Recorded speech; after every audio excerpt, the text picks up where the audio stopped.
Okay, now I got my pointer. I redone these with a piece of brass I threaded, put a pin in it, and there's actually a nut down inside here, so you can take a flat tip screwdriver and you can put tension, push down on this, and you can flick the nut around to adjust these where you want. These are Muskie Master, forget what weight, and I painted them with Tester jet exhaust to give them a galvanized look.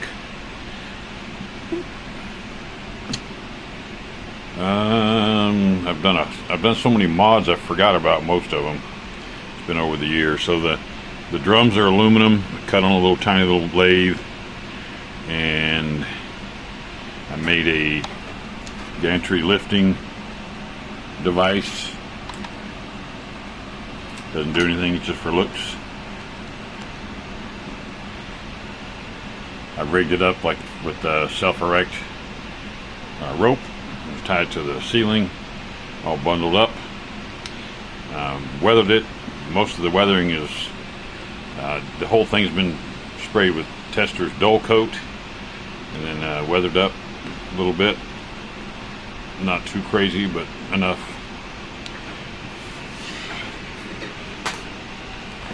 The only issues I've had with this is over the years the boom gets hit in the wall every now and then and stuff, and taking it apart, re-reeving it and all that, or reconfiguring the boom, the little ends tend to crack, so I had to fuse the main boom completely together, which is fine with me because it's much more stable. They start to just get loose after a while, but anyway, so they're all fused together so that you cannot change the boom height. It's at 220 feet, I believe. I can't boom it up any further because it hits the ceiling in my little shop. These pendants have all been redone with Muskie Master.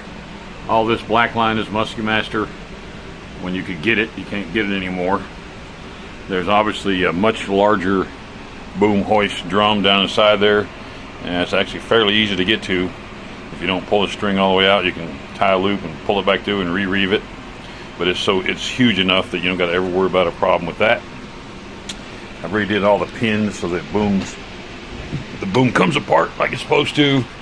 Little brass pins, and let's see what else. Took the pins out of these guys. After reading the instructions on the real one, when you put it in ringer mode, you don't have the pins in there. This actually floats up a little bit when you put a load on it. And on the real machine, this is actually supposed to lift when you get near maximum load or maximum load. These rollers actually come up a little bit before it ever puts tension on this guy. They want all the weight on this thing, so I made that work just like that. So when you put a really heavy load on it, these actually start to lift up a little bit in the back, just a little tiny bit. It'll start going up. And like I say, it does everything. It slews. Now the slew mechanism is mounted inside this box down at the bottom. It's a lot larger gear motor. I want to make sure it has plenty of power to turn when it's got some weight on it. Hopefully make it smoother. So basically, here's how it goes. We turn this to slew, we twist it nice and gentle, and we have slew.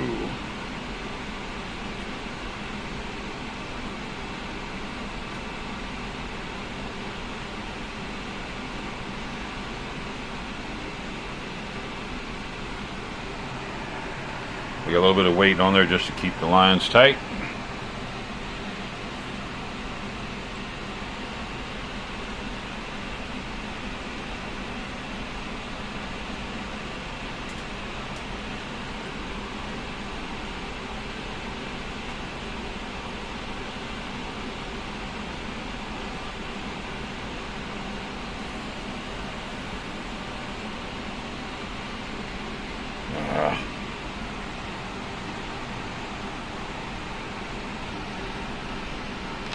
Alright, so bring it up. Right now we got a reed where it's in the heavy lift mode. We got 10 parts of line, and we got the line going to both drums.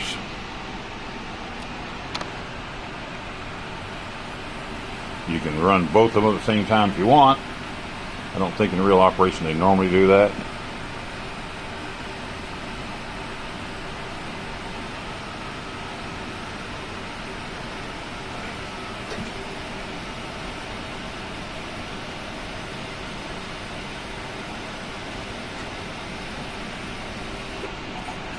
Now this was one of the coolest things that I've made. It is that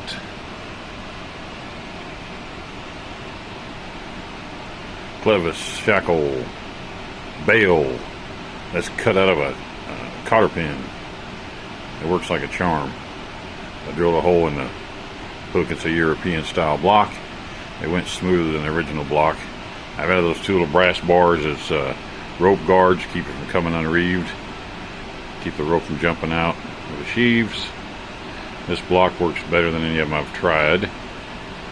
It's just a temporary little ugly weight on there to keep some tension on the ropes, but it works good.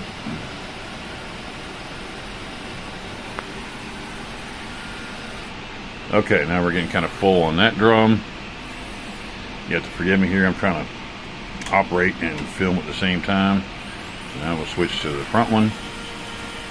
Like you say, we're going a little faster than it's supposed to go. I do have a jib for it. Normally it's set up with about a 6-part line on the main load block and then a single jib line. I modified the jib, made it a 30-footer, so I could use a 2-part line if I wanted to. I never have.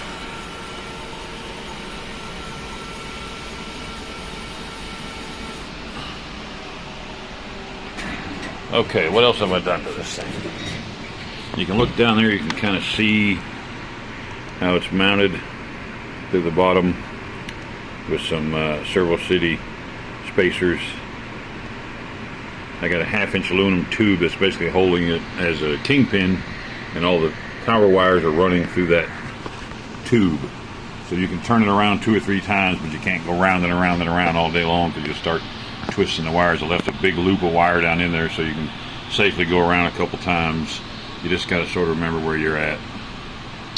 So there's adjustment on that side. As I said, there's several. Come on, focus.